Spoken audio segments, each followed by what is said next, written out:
my name is Khayla. I'm a senior international studies major, Asian studies concentration, and I studied abroad in South Korea.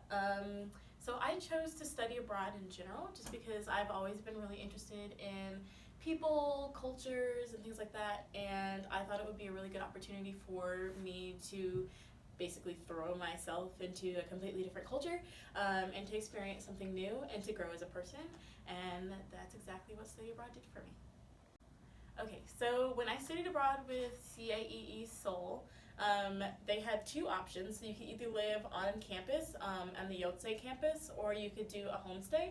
And I actually chose to live on campus just because I was a little bit more interested in joining clubs, being around Korean students, and the commute for the homestay was just like a little bit too much for me. You do get a lot out of the homestay, I will say. You can improve your language skills, you're closer culturally to Korean people, like you're in the Korean home, you're learning about, I don't know, you learn a lot more, but I do think it was valuable for me to live in the dorms, even though I was living with another international student because I was in an international dorm. I got to join clubs, I got to go to a lot more events, and I was smack dab in the middle of Shincheon, and I could go to Hongdae, which is like 40 minutes away. I could like hop on the bus and go, I don't know, to DDP, and it was just a really good situation for me, especially, I don't know, I just like being social, so I made a lot of international friends and a lot of Korean friends, and I think that was the best part of living in a dorm on campus surrounded by other students. So yeah, similar to living on campus at Wesleyan or whatever other college, it's more of a social experience.